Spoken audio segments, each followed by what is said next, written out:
Hello દોસ્તો, કેમ છો? સ્વાગત છે મારી ચેનલ ગુજરાતી સાહિત્યમાં આપ સૌનું. આજે આપણે જાણીશું મધ્યકાલીન ગુજરાતી સાહિત્ય સ્વરૂપમાં પદ્ય વાર્તા સાહિત્ય સ્વરૂપના લક્ષણો અને તેને વિસ્તારથી આપણે સમજીશું. સૌ પ્રથમ તો પદ્ય વાર્તાના મુખ્ય લક્ષણો કયા કયા છે?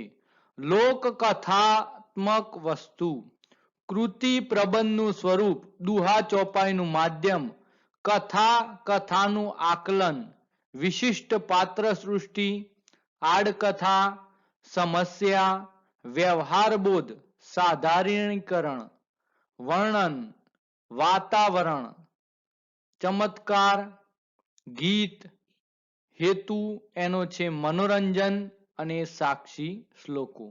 આટલા પદ્ય વાર્તાના વિશિષ્ટ લક્ષણો છે. હવે એક એક લક્ષણોને આપણે વિગતે જોઈએ. પદ્ય વાર્તાનું કથાવસ્તુ. પદ્ય વાર્તામાં કવન વિષય તરીકે લોકકથા સ્થાન પામી હોવાથી ભોગીલાલ સાંડેસરાયને લૌકિક કથા અને હસુ યાજ્ઞિક પદ્યાત્મક લોકવાર્તા કહેવાનું પસંદ કરે છે. પદ્ય વાર્તાનું કથાવસ્તુ આ મૌખિક લેખિક પરંપરાગત લોકકથાનું છે. પદ્ય વાર્તાકાર ખ્યાત વસ્તુ લઈ સમયાનુસાર ભાષાગત અને સામાજિક પરિસ્થિતિ પરિવેશગત કેટલાક જરૂરી અને ઉપયોગી ઉમેરણ સંવર્ધન સાથે ભાવકની જિજ્ઞાસાને દ્રવતી રાખવા સ્થૂળ ઘટના મૂલક કથા વેગને ધ્યાનમાં રાખી શૃંગાર વીર અદ્ભુત રસવાળી કાલ્પનિક સૃષ્ટિનું નિર્માણ કરી યથાસ્થાને નીતિ અને વ્યવહાર જ્ઞાન આપી ભાવકને ભ્રમણ કરાવે છે. વિષય નિરૂપણ. પદ્ય વાર્તા સંસારિક રસની હોવાથી શૃંગારનું એમાં વિશિષ્ટ સ્થાન હતું. એટલું જ નહીં પણ કેટલાક જૈન સાધુઓએ વૈરાગ્યના સિદ્ધાંતને બાજુએ મૂકી શૃંગાર પ્રધાન પદ્ય વાર્તાઓ સાંભળનાર શ્રોતાના રસને જાળવવા અને કુતૂહલને સંતોષવા રચી છે. જેમ કે જૈન કવિ કુશળ લાભકૃત માધવાનલ કામ કંદલા ઇત્યાદિ પ્રેમ કથાઓમાં ક્રમ લગભગ નિશ્ચિત જ હતો. પ્રથમ દૃષ્ટિએ પ્રેમ, પછી વિરહ અને અંતે પુનઃ મિલન, એ પ્રકારે એનું કથાવસ્તુ વિકસતું. જેમ કે શિવદાસ કૃત કામાવતી, શામળદાસ કૃત મદન મોહના. વિષય નિરૂપણની દૃષ્ટિએ પદ્ય વાર્તાના પ્રકારો પાડ્યા છે. જેમાં મુખ્ય છે શૃંગાર પ્રધાન પ્રેમ કથાઓ અને બીજી છે ચમત્કારિક તત્વસભર અદ્ભુત કથાઓ. ચંદ્રકાંત મહેતા પદ્ય વાર્તામાં આવતી પ્રેમ કથાને 3 વિભાગમાં વહેંચે છે. વર્ણન પ્રધાન પ્રેમ કથા, જેમ કે માધવકૃત રૂપસુંદર કથા. કથન પ્રધાન પ્રેમ કથા, જેમ કે વત્સરાજકૃત રાસ મંજરી. અને ભાવ પ્રધાન પ્રેમ કથા. આમ 3 પ્રકારે વર્ણન, કથા પ્રધાન અને ભાવ પ્રધાન, આમ 3 પ્રકારની પ્રેમ કથાઓ આવે છે. હવે પાત્ર સૃષ્ટિ. પદ્ય વાર્તાની પાત્ર સૃષ્ટિ વૈવિધ્યસભર હતી. આખ્યાનની જેમ પદ્ય વાર્તામાં વિવિધ દેવ દેવી પશુ પંખી ઉપરાંત વેતાલ જક્ષણી દૈત્ય ઇત્યાદિ માનવેતર પાત્રો નિરૂપાતા. જેમ કે શામળકૃત સિંહાસન 32માં આવતા દેવો દેવીઓ વેતાળ ઇત્યાદિ, શામળની સુડાબોહતરીમાં સુડો એટલે કે પોપટ ઇત્યાદિના પાત્રો. આ પ્રકારના માનવેતર પાત્રો પદ્ય વાર્તાને રસપ્રદ બનાવતા. ક્યારેક તો અન્ય માનવ પાત્રોની જેમ જ એમનું પદ્ય વાર્તામાં અગત્યનું કાર્ય અને સ્થાન અને મહત્વ જોવા મળતા. જેમ કે શામળ કૃત નંદ 32માં પોપટનું પાત્ર, માનવ પાત્રોમાં રાજા રાણી પ્રધાન શેઠ શેઠાણી માલણ વણિક બ્રાહ્મણ દ્વારપાળ ધોબી ગણિકા દાસી ઇત્યાદિ વિવિધ વર્ગના પ્રતિનિધિરૂપ પાત્રો આમાં નિરૂપણ પામતા હતા. પ્રતિનાયકો પદ્ય વાર્તામાં આવતા નથી. પરિણામે જે તે પદ્ય વાર્તામાં મુખ્ય નાયક નાયિકા અને અન્ય જરૂરી કથાને સહાયરૂપ થતો પાત્રો જ આલેખાતા હતા. હવે મુખ્ય કથા સાથે આડ કથાઓ. પદ્ય વાર્તામાં મુખ્ય કથામાં આડ કથાઓ આવતી જોવા મળે છે. પદ્ય વાર્તામાં આડ કથા ભિન્ન ભિન્ન આંતરિક પ્રયોજન સહ આવતી દૃષ્ટાંત રજૂ કરવા, માન ભંગ કરવા, સત્ય વાત જણાવવા ઇત્યાદિ. ક્યારેક આ આડ કથા મુખ્ય કથાને પોષક તો ક્યારેક અપોષક અવરોધક બનતી. જેમ કે શામળકૃત મદન મોહનામાં લગભગ સાથે સાથે આવતી 5-6 આડ કથા મુખ્ય કથાના પ્રવાહને સ્થગિત કરી સાતત્ય ભંગ કરે છે. પદ્ય વાર્તામાં આડ કથા પ્રયોજવાથી કથા વધારે પુષ્ટ બને છે. પદ્ય વાર્તામાં શ્રોતાજનોને ગાઈ સંભળાવતી એથી મૂળ કથા દિવસોના દિવસો ચાલે, જ્યારે આડ કથા તો એક દિવસમાં પૂરી થવાથી શ્રોતાઓને એક આખી કથા સાંભળવાનો સંતોષ મળતો. કૃતિમાં આડ કથા પ્રયોજવા પાછળનું આંતરિક પ્રયોજન દૃષ્ટાંત રજૂ કરવાનું કે અન્ય હોઈ શકે, પણ એનું બાહ્ય પ્રયોજન શ્રોતાને કથા દ્વારા મનોરંજન પૂરું પાડવાનું હતું.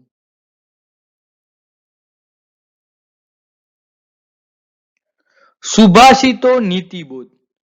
બોધ ઉપદેશ આપતો અનેક સુભાષિતો ઘણી પદ્ય વાર્તાઓમાં રસને ભોગે પણ નીતિબોધ પ્રયોજાયેલા જોવા મળે છે. ક્યારેક આ નીતિબોધ માત્ર સુભાષિત પૂરતો મર્યાદિત ન રહેતા પંક્તિઓની પંક્તિઓ એમાં રચાયેલી હોય એવા દ્રષ્ટાંતો મળી આવે છે.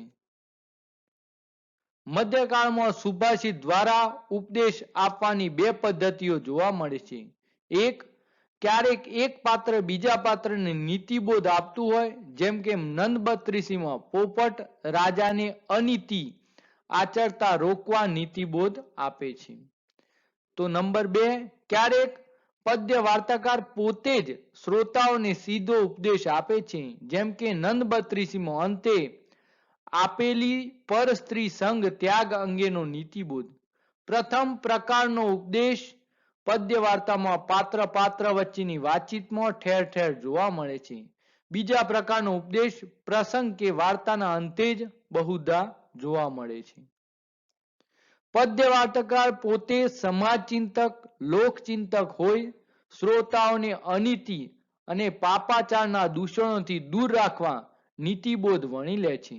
આમ એક રીતે પદ્ય વાર્તા દ્વારા કેટલાક સર્જકોએ સમાજ ઘડતરનું કાર્ય પણ કર્યું છે. સમસ્યા નિરૂપણ. સંસ્કૃત શ્લોકોની જેમ સમસ્યાઓ પ્રયોજવાનો વારસો પણ મધ્યકાલીન પદ્ય વાર્તાને પૂર્વ પરંપરાથી મળ્યો છે.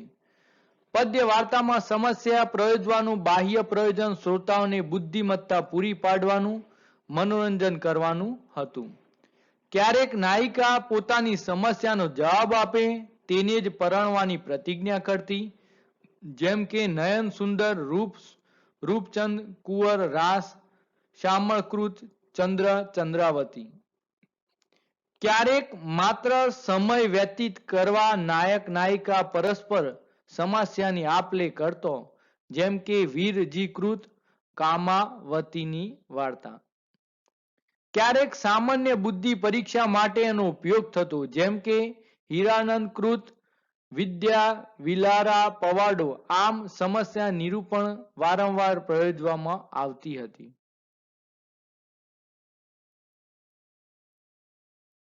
કથા ઘટકો. કથામાં શ્રોતાઓની રસરૂચિ જળવાય, કથાને આગળ વધારવા નવો વળખ કે ગતિ આપવામાં મદદ થાય એવી અનેક કથા ઘટકો પરંપરાથી પ્રયોજવામાં આવ્યા છે.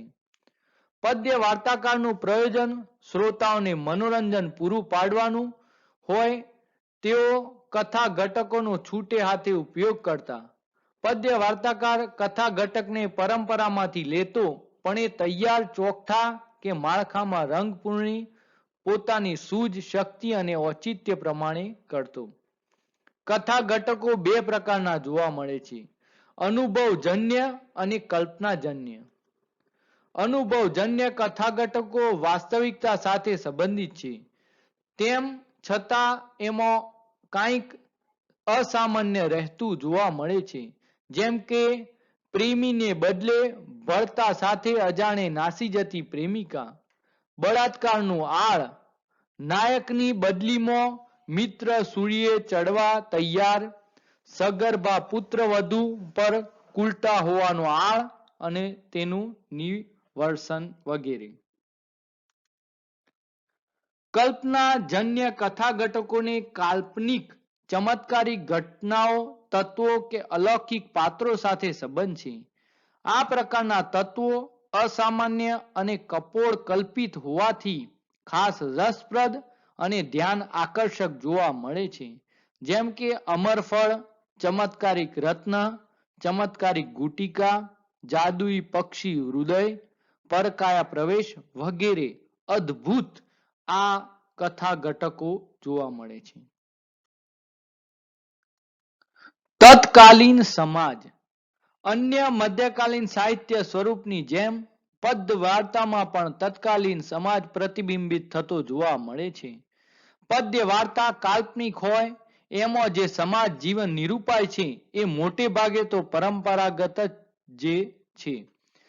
તેમ છતાં તત્કાલિક લોકજીવન, માન્યતાઓ, શ્રદ્ધા, અંધશ્રદ્ધા, રીત રિવાજ, લોકમાનસ ઇત્યાદિ એ દ્વારા પરોક્ષપણે પ્રતિબિંબિત થાય છે. બાળ લગ્ન, વૃદ્ધ લગ્ન, વેપાર અર્થે દરિયો ખેડી લાંબા સમય માટે પરદેશ જતા વેપારીઓ, પતિની ગેરહાજરીમાં સ્ત્રીઓની લાચારી ઇત્યાદિનું આલેખન તત્કાલીન સમાજનું દર્શન કરાવે છે. જેમ કે બાળ લગ્નનો રિવાજ પ્રચલિત હતો, એથી મોટા ભાગની પદ્ય વાર્તાની નાયિકાઓ 11 થી 13 વર્ષની જોવા મળે છે. તત્કાલીન સમાજમાં વૃદ્ધ લગ્નનો રિવાજ હોવાના કારણે સ્ત્રીઓ નીતિ શૈથિલ્યવાળી જોવા મળતી હશે. શ્યામળ કૃત પંચદંડની વાર્તામાં શ્યામ કુંવરને વૃદ્ધ જોડે પરણાવવામાં આવતા ઘરમાં આવેલા ચોર જોડે એ ઝાર રમે છે. પરદેશ જોડે વેપાર સંબંધના કારણે પરદેશ ગયેલા પતિની ગેરહાજરીમાં પણ સ્ત્રીઓ નીતિ શૈથિલ્યવાળી બનતી હશે. વત્સ રાજકૃત રાસમંજરી, શ્યામળકૃત સુદાબોહતેરી ઇત્યાદિમાં એમ જોવા મળે છે. પ્રોષિત ભૃતિકાની સમાજમાં કેવી સ્થિતિ હશે એનો ખ્યાલ શ્યામળકૃત ભાવ ભામીની વાર્તામાં ભદ્રા પદ્માવતીમાં મળે છે. ભાવ સંવેદનનું આલેખન. પદ્ય વાર્તામાં ક્યારેક જે તે ભાવક્ષમ પરિસ્થિતિને નિરૂપતા ભાવાભિવ્યક્તિયુક્ત ગેય પદો આવતા જોવા મળે છે. એ પદો દેશી રાગ કે ઢાળ વૈવિધ્ય દર્શાવતા જોવા મળે છે. જેમ કે અસાહિતકૃત હંસાવલી, વીરસિંહકૃત ઉષાહરણ ઇત્યાદિ. પદ્ય વાર્તામાં પ્રસંગોપાત ઉર્મિમય ગેય પદોનો ઉપયોગ અપવાદરૂપ લક્ષણ છે. એવું જ બીજું અપવાદરૂપ લક્ષણ ઉર્મિમય બારમાસીઓ પદ્ય વાર્તામાં ઉપયોગ છે. ગણપતિકૃત માધવાનલ કામ કંદલા દોગ્ધકમાં કામ કંદલા અને માધવાનલની વીરાવસ્થાની તથા બંનેના ભોગવિલાસની બારમાસી મુકાયેલી મળે છે. શ્યામળની સિંહાસન 32મી વાર્તામાં ભાભારામમાં કળબીના 12 માસા નામે ખેડૂતના જીવનની 12 માસની દિનચર્યા વર્ણવતી બારમાસી મુકાયેલી છે. કોઈ કથનાત્મક કે વર્ણનાત્મક કૃતિમાં એકમ તરીકે પ્રાપ્ત થતી આ બારમાસીઓ અપવાદરૂપ છે. પદ્ય વાર્તામાં અમુક સ્થાને પદ્ય વાર્તાઓએ તર્ક બુદ્ધિનો વિવેક રાખ્યો હોય એમ જણાતું નથી. ચમત્કારી અને અદ્ભુત તત્વો, ઘટના કે પાત્રો પદ્ય વાર્તામાં સ્થાન પામી વાસ્તવિક નહીં એવી કાલ્પનિક સૃષ્ટિનું નિર્માણ કરતા. અલંકારો અને છંદોનો ઉપયોગ. પદ્ય વાર્તામાં વિશેષતઃ ઉપમા, રૂપક, દૃષ્ટાંત, સજીવારોપણ, ઉત્પ્રેક્ષા, અતિશયોક્તિ વગેરે અલંકારો જોવા મળે છે. અંત્યાનુપ્રાસ તો લગભગ દરેક પદ્ય વાર્તાકાર જાળવતો.